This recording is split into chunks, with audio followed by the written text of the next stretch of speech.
Assalamualaikum warahmatullahi wabarakatuh. Halo semuanya, kembali lagi di YouTube gue Bro Alesi. Nah, di video kali ini gue bakal ngasih sedikit informasi kepada kalian tentang motor R15 V4 ya guys.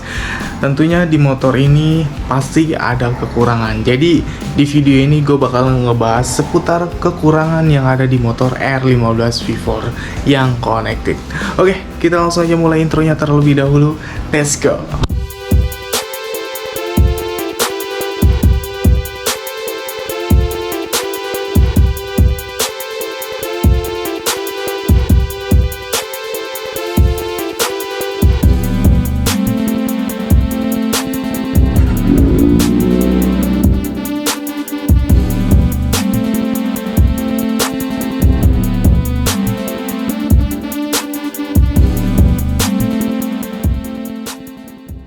Yaps, thank you banget kalian udah klik video gue untuk kalian tonton. Jadi di sini gue bakal ngebahas seputar tentang kekurangan di motor R15 V4 yang gue punya nih. Jadi motor gue ini hampir 5 bulan untuk pemakaian gue pribadi ya, dari baru.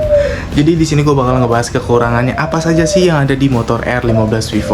Oke, kita langsung aja kita bahas. It's by the way, gue ngasih tau sama kalian, jangan lupa untuk kalian follow dulu Instagram gue, linknya ada di description, dan juga TikTok gue Bro Alesi, linknya ada di description. Oke, jadi langsung aja gue bahas tentang motor R15 ini, kekurangannya apa aja sih. Oke, nah jadi buat kalian yang mau beli motor R15 V4, lebih baik kalian pikir-pikir terlebih dahulu dan utamakan fungsinya terlebih dahulu ketika ingin kalian beli motor model sport seperti ini yang di kelas 150 cc. Oke, jadi yang pertama gue bakal ngebahas di model sen. Nah, untuk di bagian sen ini di motor R15 yang pertama dari V2, V3 sampai ke V4 yang model sekarang, itu dia sennya ini menurut gue kurang banget dibandingkan motor sekelas CBR. Itu dia kalau CBR ada di sini masih oke lah. Dan gue juga masih bingung kenapa dari produk Yamaha ini kalau bikin sen motor di kelas 150 cc untuk motor sport itu sennya ada di bawah. Kenapa nggak dibikin di depan mata sini ataupun di bagian sininya gitu guys. Selanjutnya untuk bagian knalpot. Ini bagian knalpot. Ini review tentang kekurangan menurut opini gue pribadi ya, yang gue rasain gue menggunakan motor R15 V4 ini. Oke, jadi untuk knalpotnya, ini knalpotnya besar banget sih ya, tapi untuk modelnya oke lah ya. Nah, dia untuk posisi knalpotnya sama bagian atas itu lebih tinggian atas, dan untuk bawahnya ini lurus banget guys. Jadi kalau misalnya ketika dilihat dari samping, nah kalian bisa lihat ya, untuk jok belakangnya lebih tinggi, dan untuk knalpot itu dia agak sedikit lurus. Jadi menurut gue kurang worth it banget sih gitu. Kenapa nggak dibuat sedikit kayak model CBR, agak sedikit ke atas gitu, ngikutin body yang ada di belakang gitu guys. Jadi dia agak sedikit turun. Cuma ini kenapa sedikit ke atas, karena gue lagi pakai pedok, jadi yang ban belakang itu agak sedikit ngangkat ya guys. Jadi knalpotnya juga ikut agak sedikit tinggi seperti itu. Tapi kalau misalnya kalian lihat dari bagian samping nih ya, itu kurang worth it banget sih. Udah di sini bagiannya besar banget dan knalpotnya agak sedikit ke bawah. Kalian bisa lihat di foto gua yang ini nih. Nah, di foto yang ini tuh terlihat banget kan, untuk knalpotnya modelnya nggak cocok banget dengan postur tubuh di motor R15 V4 ini. Oke, selanjutnya untuk di bagian kaki atau bisa dikatakan dengan boosted. Jadi menurut gue ini kurang worth it banget. Kenapa kurang worth it? Karena posisi ini terlalu ke bawah dan sejajar sama jok. Jadi ketika posisi riding itu bikin pinggang kita agak sedikit bongkok karena dia sejajar dengan jok ya. Dan apalagi posisi stang motor R15 ini, posisi stang itu agak sedikit nunduk ya, lebih tinggian tanki dibandingkan stang. Makanya kenapa nggak dibuat untuk boostednya ini agak sedikit ke atas dan ke belakang dikit, itu nggak terlalu ke bawah banget. Jadi untuk posisi ridingnya agar lebih enak aja, seperti Moge gitu ya. Kalau Moge kan ini udah atasnya udah tinggi, boostednya itu lebih sedikit ke atas, jadi posisi ridingnya lebih enak dan nyaman. Oke, selanjutnya bakal gue bahas untuk speedometernya. Kekurangan speedometer ini dia belum berwarna ya guys. Masih sama kayak motor R15 V3 atau bisa dikatakan yang sering disebut R15 V3. Nah, jadi di motor R15 V4 yang connected ini, dia speedometernya sama kayak R15 V3 ya, beda dengan motor R15 yang M. Kalau R15 yang M nya dia udah modelnya sedikit kotak, tidak panjang seperti ini ya. Oke, selanjutnya bakal gue bahas di bagian shock breaker atau di bagian upside down ya. Jadi yang gue kurang suka banget dari tampilannya nih, di bagian atasnya sini dia warnanya putih sedikit keabu-abuan ya guys, tidak bening. Dia kalau misalkan warnanya hitam masih worth it lah, atau enggak putihnya putih bening ya, tidak putih kusam seperti ini putihnya sedikit keabu-abuan ya. Jadi kurang worth it banget menurut gua. Dan juga untuk posisi stang, kenapa sering sekali motor R15 itu dipakainya, apalagi dipakai harian itu pegel banget, karena itu ya, tadi gue bilang posisi ridingnya ini terlalu ke bawah dan stangnya ini terlalu ke bawah. Jadi bisa kalian lihat untuk posisi bandingnya antara tangki sama stang itu lebih rendahan stang dibandingkan tangkinya. Tangkinya lebih tinggi dan stangnya lebih turun. Beda dengan motor CBR 150. Kalau CBR 150 itu dia stangnya agak sedikit tinggi ya. Kalian bisa lihat aja perbandingannya seperti ini ya. Jadi tangkinya lebih rendah dibandingkan stangnya, makanya dia nggak pegel. Untuk harian cocok banget sih kalau untuk CBR ya. Dan untuk posisi stangnya dia naruhnya di bawah nih, jadi di bawah segitiga shock ya, makanya dia pegel banget. Karena itu stangnya dia lebih rendah dibandingkan tangki, dan juga posisi riding itu kurang nyaman ketika kita naik motor R15 ini. Dan gue mau bahas tentang masalah kuncinya. Kuncinya dia masih seperti ini, belum seperti kayak motor GSX ya. Kalau untuk motor GSX dia udah keyless ya, udah pakai remote. Dan untuk R15 yang sekelas connected, dia masih manual seperti ini. Kenapa nggak dibikin model di R15 yang connected ini kuncinya itu kunci keyless ya, kayak motor GSX? Cuma kalau motor GSX dia posisinya ada di sini guys, kuncinya bukan di sini. Itu cuma yang gue heranin dari motor R15 yang V2, V3 sampai yang V4 ini, dia kuncinya masih manual seperti ini, belum keyless seperti itu guys. Padahal udah sekelas R15 connected ya gitu. Dan ini yang terbarunya juga, jadi kuncinya masih manual seperti ini kayak gitu guys. Kenapa nggak dibikin keyless? Jadi itu sih kurangnya menurut gua. Oke, selanjutnya untuk di bagian joknya yang simple ya, yang menurut gua gimana gitu, agak beda dengan yang lain ya. Nah, kuncinya seperti ini, cuma pakai apa sih sebutannya itu, hanya seperti ini dia. Beda dengan yang lain. Kalau yang lain kan dia masuk terus kejetrek gitu kan. Di sini juga ada ada penguncinya ya. Dia setelah masuk di sini, terus di sininya dia ada atau pengunci, lalu ditekan.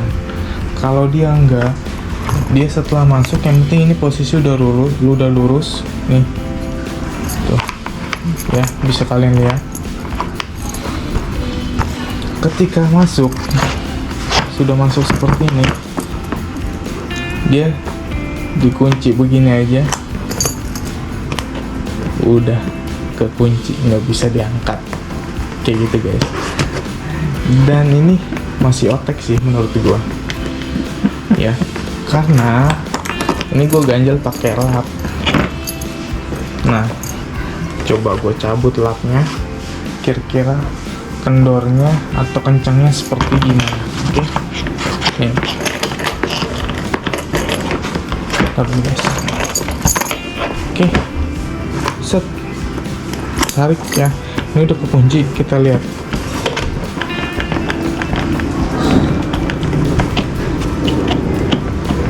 Ini kendor banget guys. Tuh.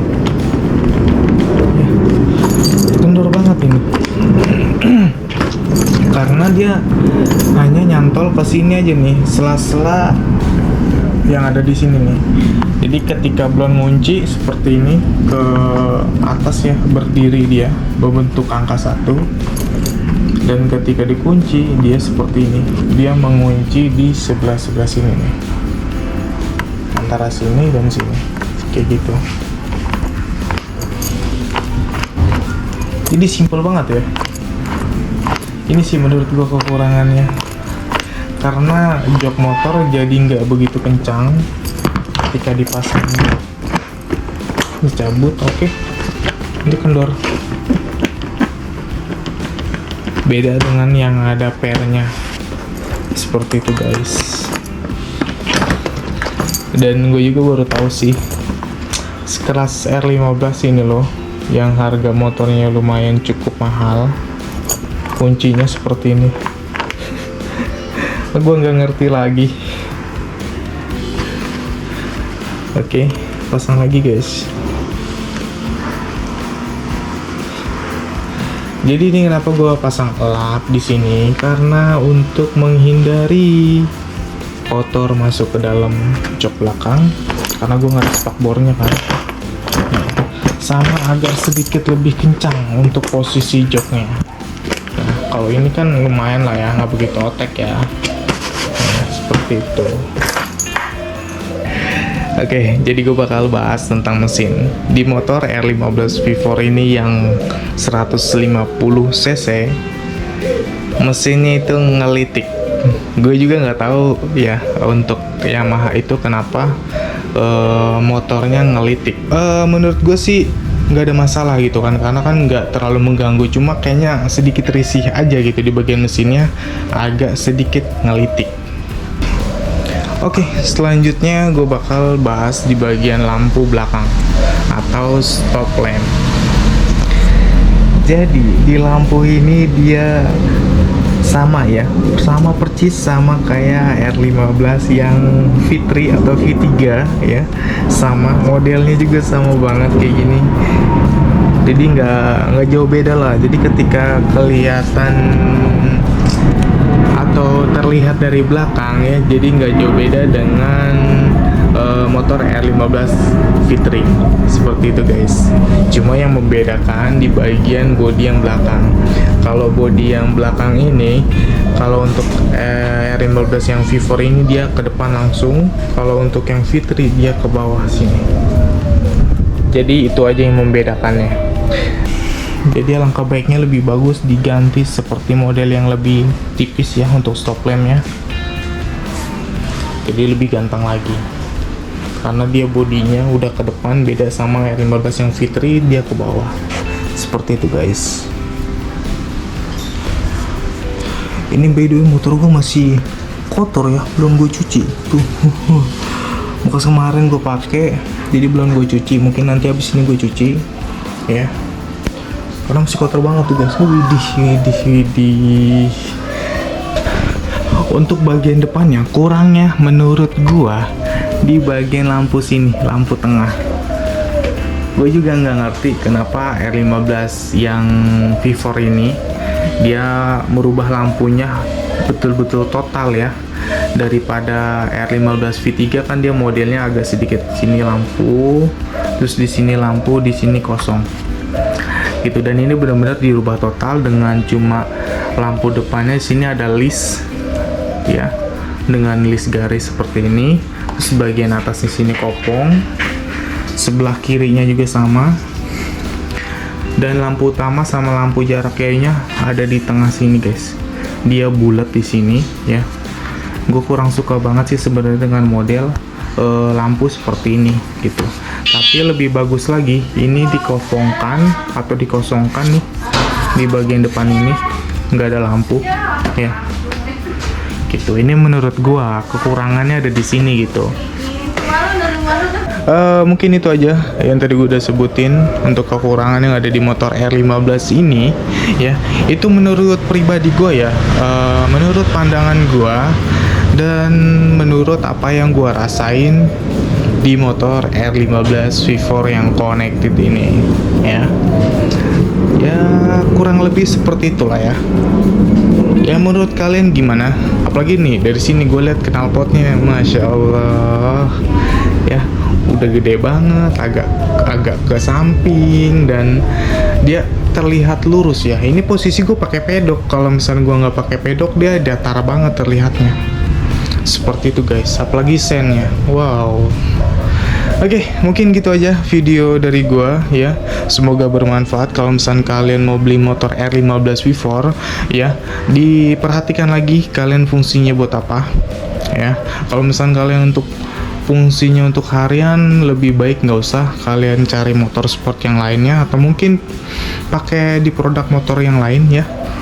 Nggak seperti R15 ini yang bikin pegel tangan ya. Dan kekurangannya ya menurut gue kurang worth it banget sih, menurut gue pribadi. Oke, jadi gitu aja sih video gue kali ini ya. Semoga kalian suka. Jangan lupa kalian like, comment, dan subscribe. Dan juga lah jangan lupa untuk follow TikTok gue, Instagram gue, linknya semua sudah ada di description. Oke, gue akhiri videonya. Thanks for watching, sampai ketemu di vlog berikutnya. See you, bye bye, dadah.